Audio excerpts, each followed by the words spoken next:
Good evening. I'm Chris Walter Thomas. I'm the Department Chair of Special Education. And welcome to our first annual Edward L. Meyen Distinguished Lecture series. This is an exciting event for us because not only is it the first Meyen lecture, but it's the beginning of what is going to be a year-long celebration recognizing 50 years of special education at the University of Kansas.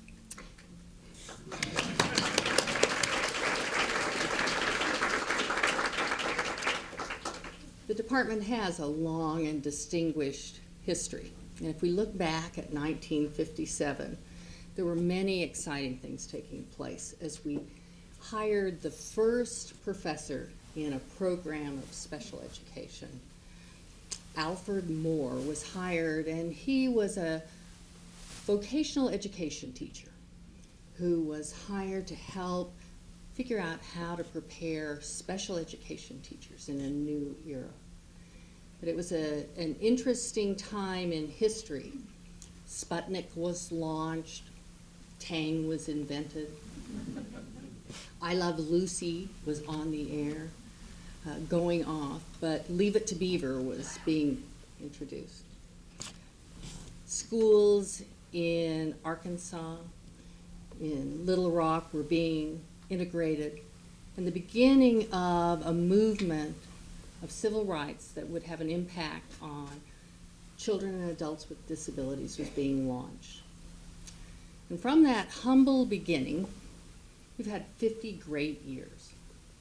And so as we start this celebration, that if you look on the backside of your program tonight, you'll see many of the activities that we have: lectures, parties, a book project looking at the work of the faculty over the past 30 years.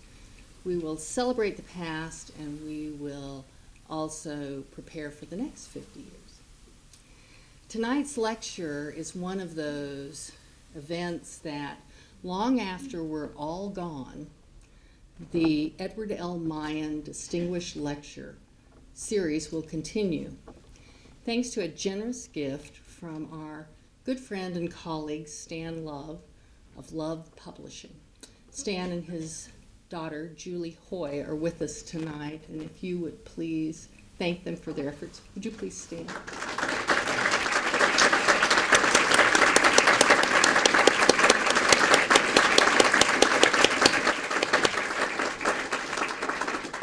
Stan and Ed Meyen began working together when Love Publishing was a new business. It has gone on to be a highly respected publishing house for disability issues and for counseling. And Ed Meyen was a bright young graduate student in Iowa. Stan had heard about Ed's work, and together they agreed to collaborate on a book, which was really the beginning of the disability area for Love. Over the years, Ed has done work that I think we're all familiar with. He has revolutionized the field of special education in many ways, and he has been a powerful force for good here on campus. So tonight, we have Ed and his lovely wife, Marie, who, as an inside joke, will be getting a new computer soon, joining us. And if you would, please show them your appreciation.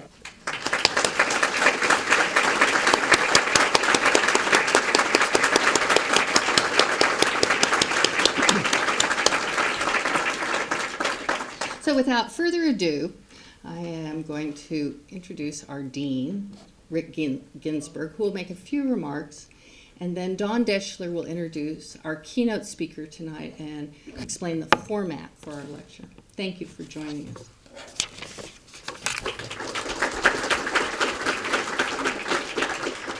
Well, thank you all for being here this evening. And again, let me thank Stan Love for endowing this lectureship. There's nothing we in the university admire more than having endowed types of lectureships in things like this, because it means this will be going on for a long time. So Stan and Julie, thank you for both being here, and we appreciate it. Ed and Marie, Ed's my idol. Ed's going to work until the next 50-year anniversary, I'm told, of department.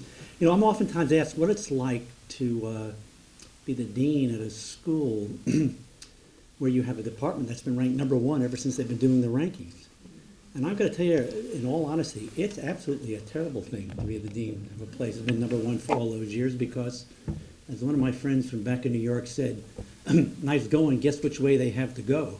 And so I want it on the record that I am now setting out a mandate that I will approve no retirements from anybody in the Department of Special Education. This is a great beginning for a terrific year in the 50th anniversary of this department.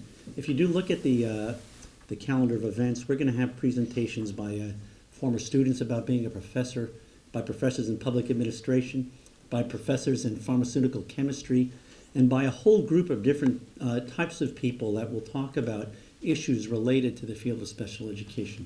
It really is special, this group that is here tonight.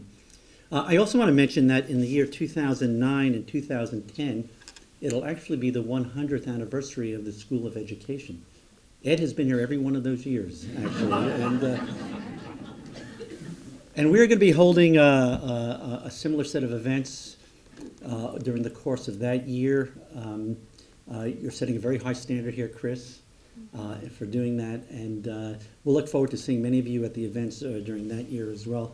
And I want to welcome Russ Whitehurst to be our first lecturer here. Don Deschler is going to give a presentation. But what you all need to understand about Russ is that he moved into the Department of Education at a very special time in the history of our field and said to the field, we've got to raise the bar in terms of the kinds of research that we're doing. We need evidence to support the things that we're doing.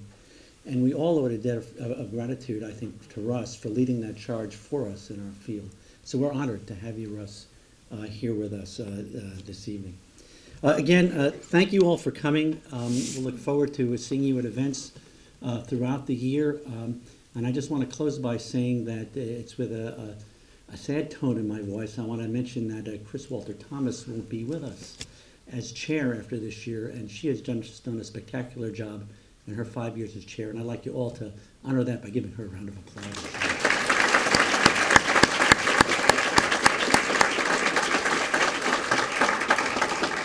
Now, without further ado, let me introduce Don Deschler, the Executive Director of Center for Research and Learning, to introduce our speaker this evening.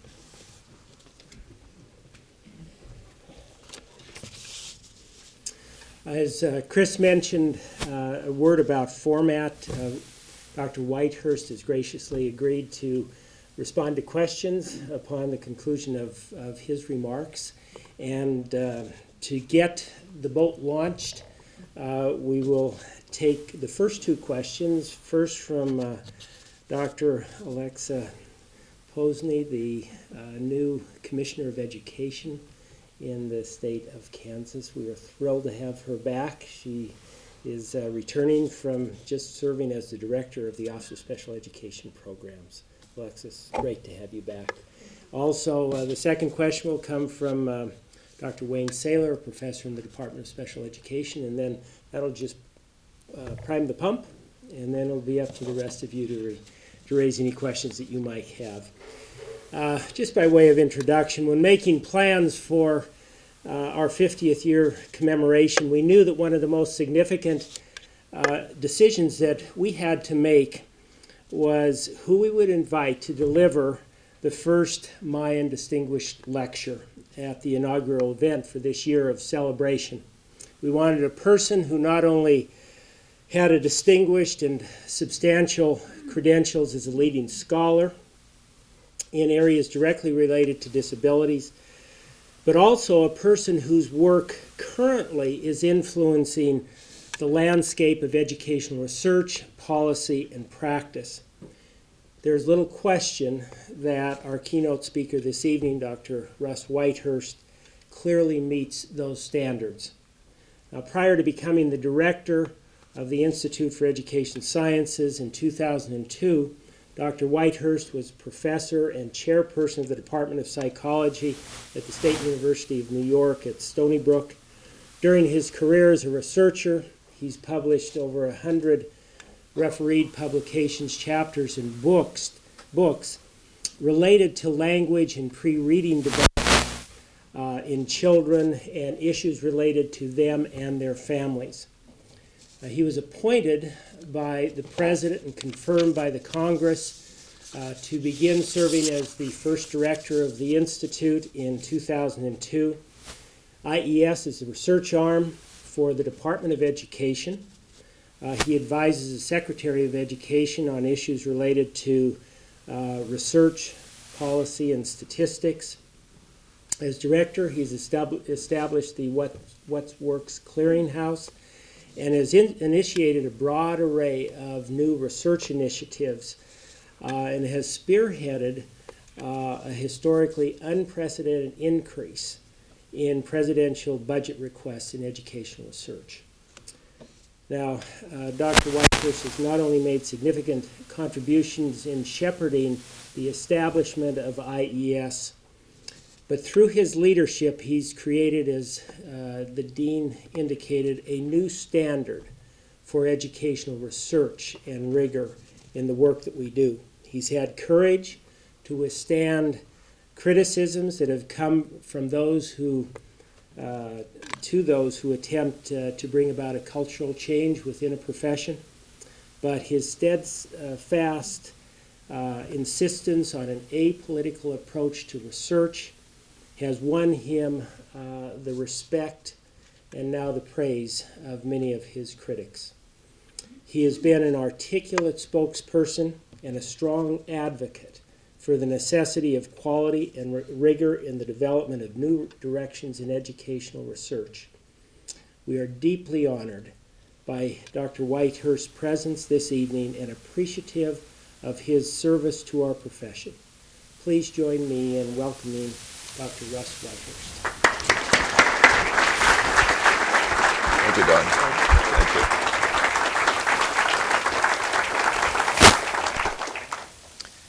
Well, thanks for the very warm introduction and for the opportunity to be here with you this evening. I was a graduate student at the University of Illinois. I date myself by saying in the late 60s.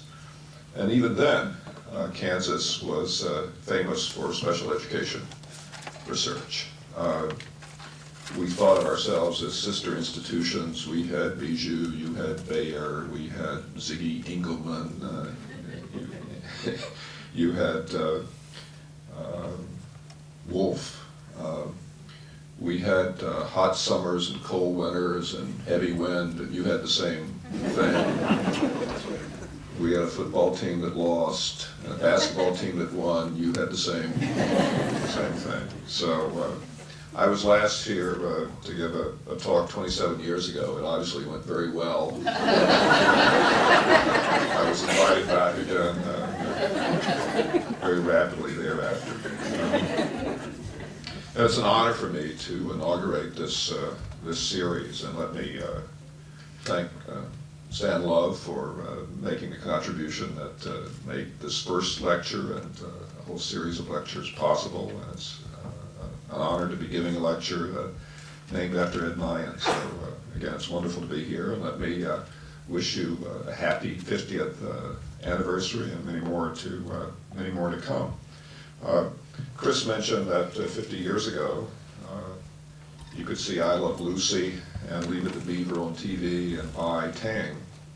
You can still see I Love Lucy and Leave It to Beaver on TV, and you can still buy Tang.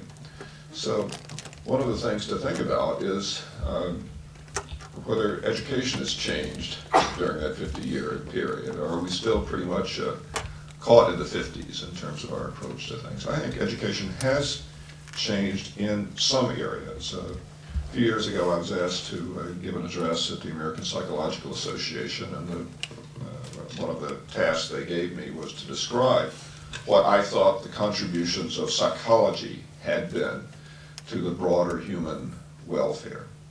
And I had to take some liberties in order to complete that task. And so I gave psychology credit for what's clearly shared with education and other fields, and that's the establishment of approaches to the education of children with disabilities that have fundamentally changed the way services have been delivered. Now, clearly, there's a long way to go. But what you'll find in a classroom in 2007 for a child with a disability is so different from what you would have found in 1957 that we need to recognize and celebrate that progress and aspire not only to that level of continued progress for children with disabilities, but that level of progress, sometimes beginning progress, for children in general, far too many of whom do not receive a good enough education to serve their needs or the needs of this country going forward. I'm going to test your knowledge as constitutional scholars for just a bit by listing for you the functions that are reserved to the U.S. Congress in the Constitution. I'm going to leave one out and see if there's anybody in the audience who can fill in the blank. So what are the functions? One is defense, so Congress can set up an army and a navy, can do what's necessary to defend the country. The other is commerce. It can print money and it can control commerce between the states. It can establish post offices, which I'm sure seem a much more important function then than it does in the internet age. It can establish lower courts, the Supreme Court having been established by the Constitution itself. And there's some obscure functions, like it can pass laws with regard to the District of Columbia, not named then, but an area to not exceed 10 miles that could hold the federal government. So I've left one out, and I wonder if there's anybody who knows what that is. Power of the purse? No, that's really in the Commerce Clause. So the Congress can appropriate money, and it can tax, and it can establish currency. But the one I'm leaving out is that Congress is responsible for advancing science and the useful arts. It's a very unique function. Almost every other function except the general ones that I've indicated are reserved to the states.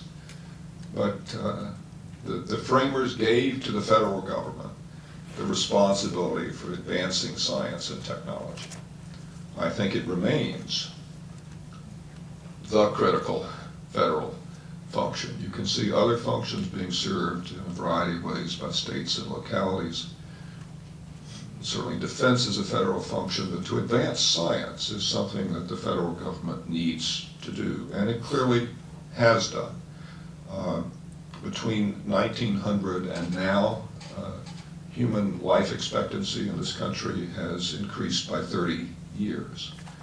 Virtually all of that due to investments in science and the technology that underlies healthcare. So one of the questions that I ask myself with some frequency is whether the federal government is carrying out its responsibility to advance science and the useful arts as regards to education, because education